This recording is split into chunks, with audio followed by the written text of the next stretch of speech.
Hello everyone, welcome to my first ever episode of Monday Night Reviews. So today I'm going to be giving you guys the results of the matches of what happened on Monday Night Raw, the reviews backstage of what happened, and I'm going to start things off with the WWE Champion Drew McIntyre kicking off the show, and he is addressing of what happened last Monday night on Raw a couple weeks ago when Seth Rollins viciously attacked Drew McIntyre out of nowhere, delivering curb stomps to Drew McIntyre. And Drew McIntyre wants to defend his WWE Championship against Seth Rollins at Money in the Bank pay-per-view. And look who comes down to the aisle to interrupt Drew McIntyre.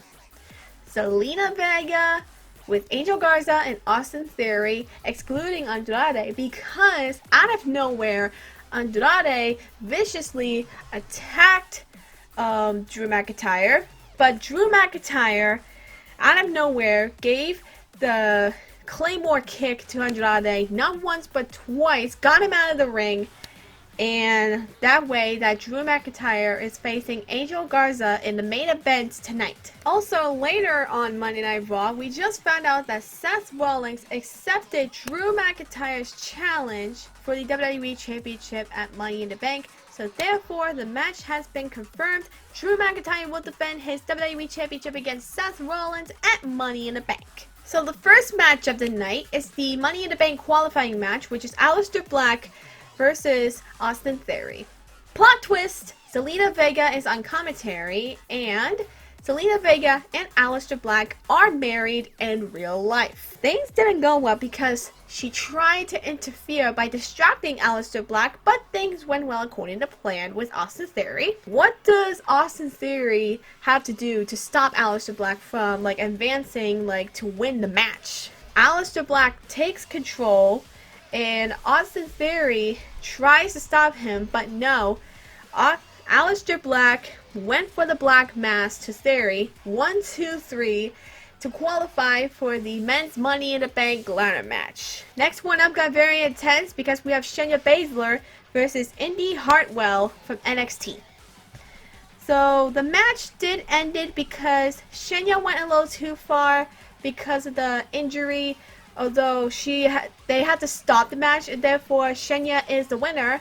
And then after the match, she brings a ladder to the ring, and somehow, someway, Shayna Baszler caught Indy's arm, and she tried to break it, and there you go, boom, right to the ladder. The last time she did that was with Sarah Logan, and rumors says that Sarah Logan may return to the ring, because I don't know if that's true or not, but I know for a fact they're reinstating some WWE superstars, maybe after COVID-19. But all I know that releasing Sarah Logan was the biggest mistake. There is a possible WWE return for Sarah Logan. Who knows? Next up, we have a tag team match for Ricochet and Cedric Alexander versus these two men. I think they are jobbers or they're from NXT. But somehow, someway, they went for the recoil lumbar jack for the win over the jobbers, Ricochet and Cedric Alexander. 1, 2, 3 for the win. Okay, before Kairi Sane versus Nia Jax, there was a backstage, and Kairi Sane and Asuka were talking in Japanese, and Asuka's talking obnoxious of in Japanese, of how they wanted to beat Nia Jax, or Kairi wanted to beat Nia Jax or Asuka, but Kairi Sane was being tossed over like a rag doll by Nia Jax during the match, but Asuka is on backstage talking in Japanese, supporting her girl Kairi Sane, but somehow, someway, Kairi Sane has found a way to take Nia Jax to the ground. Both knees were down because Nia Jax about a year ago had double knee surgery, torn her ACLs, and she is stronger than ever. There was some horrific botch that they said, she was supposed to do a power bomb, the turnbuckle, but somehow Kari's head hit the turnbuckle, like I believe the bottom of the turnbuckle, and I think that might have caused like an injury or something, but who knows. But Nia Jax went for the Samoan drop to Kairi Sane. 1, 2, 3 for the win over Kairi Sane. Another Money in the Bank qualifying match that I was so upset about. MVP versus Apollo Crews.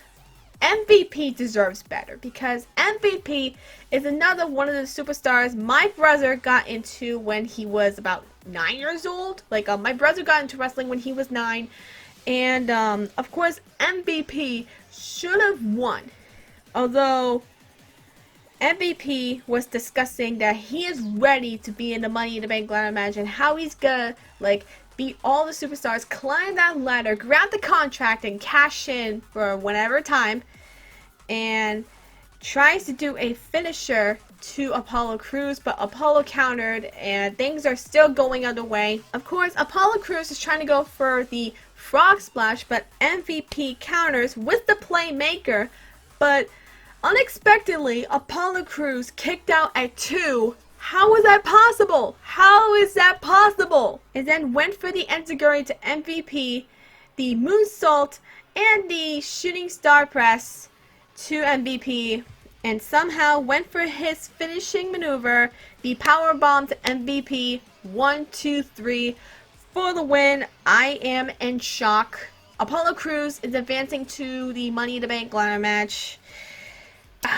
Man, I will say that MVP deserves better. Although Apollo Crews, I don't know, like he was in NXT for a while and then on the main roster, but like Apollo Crews, let me know in the comments. Do you think Apollo Crews deserves to be in the Money in the Bank ladder match? Or do you think MVP deserves to be in the Money in the Bank ladder match? Because I know it's like some storyline, but MVP deserves better. Next up, we have Ruby Riott versus Liv Morgan. And if you guys don't know, earlier I said Sarah Logan, because Sarah Logan, Ruby Riott, and Liv Morgan were part of a trio called the Riott Squad. And Ruby Riott, for whatever some reason, a couple months ago, betrayed Liv Morgan, and now they're in a one-on-one match against each other. They're going at each other's throats, and it's really crazy how like a friend became your enemy. It's just so crazy. But Liv Morgan unexpectedly went for the finishing maneuver, like on the second rope. 1, 2, 3 for the win over Ruby Riott. Congrats to Liv Morgan. Another qualifying match. Rey Mysterio versus Buddy Murphy, and this is the last Raw Money in the Bank qualifying match. And starting off that match, Buddy Murphy is targeting the injured hand or finger of Rey Mysterio because things are still going underway with the match, and trying to do a crossbody, trying to go for the crossbody to Buddy Murphy, but somehow Buddy Murphy went for the knee to the neck, knee to the jaw, and a brain buster to Rey Mysterio, but Rey kicks out at 2. And you think 3 times the charm, but because not only Rey Mysterio trying to connect the 619, not once, but twice, but 3 times the charm, because Rey Mysterio did the 619 finally to Buddy Murphy and went for his finishing maneuver, the frog splash. 1, 2, 3 for the win. Rey Mysterio is going to Money in the Bank ladder match. Next up, we have the NXT Women's Champion Charlotte Flair versus Kayden Carter. And I will say Kayden Carter is impressive because she's been taking Charlotte Flair to her limit, but like during the match. But unfortunately, things took a bit of a turn because Charlotte Flair went for the spear and the figure 8 to Carter. She had no choice but to tap out. Charlotte Flair is your winner. Okay, next up we have Akira Tozawa versus Andrade. If you don't know, earlier, Andrade was attacked by Drew McIntyre, but tried to go for the sneak attack against Drew McIntyre to like become like the man or something like that. But somehow Drew McIntyre again went for 2 Claymore kicks. But still, Andrade is still recovering, but he's still in a better shape. But Akira Tozawa is killing it. But Andrade still went for the counter, went his finishing maneuver, DDT, on the third rope, like the turnbuckle, whatever the corner is, and then went for the 1, 2, 3 for the win against Akira Tozawa. Another match is Bianca Belair versus another jobber. I don't know if she's from NXT or something, but like I said, NXT, not my cup of tea. And Street Profits, the Raw Tag Team Champions, joins commentary, and they are funny as hell. I will say this: the Street Profits, they are so good. They're funny. They're entertaining. And Bianca Belair, woo, went for the KOD to the jobber. 1, 2, 3 for the win, and it's very impressive that Bianca Belair, man, like on the main roster, that's very impressive. Then we have the main event, Drew McIntyre versus Angel Garza, and Drew McIntyre stops Andrade and Austin, and Drew McIntyre stops Andrade and Austin Theory from the sneak attacks because Drew McIntyre is like a ninja. You know what I'm saying? He's like a ninja right now. But Angel tries to capitalize, but somehow things are still getting underway in the match. But when it comes to Angel Garza, he doesn't stand a chance. Like he'll never like be a champion because I know he's still trying to climb the way like from NXT or something.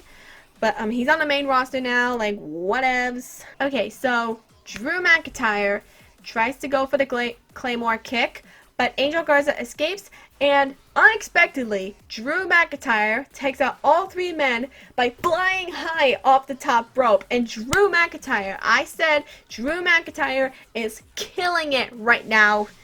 And then went for the Claymore kick to Garza. 1, 2, 3 for the win. Drew McIntyre is your victorious man. He is the victor. Somehow, after the match, Drew McIntyre went to take another Claymore kick to Garza, but Theory tried to take cover, but it was too late. Drew McIntyre went for the Claymore kick to Austin Theory, that ending the show. But all I know that this show was a little bit crazy. I will say this. That's it for today's video. Hope you guys enjoyed Monday Night Reviews. There's still more to come for next week's Monday Night Raw. We don't know what's going to happen then. But I want to thank you to everybody so much for watching. I will see you all for Friday Night Smack Views. Bye guys!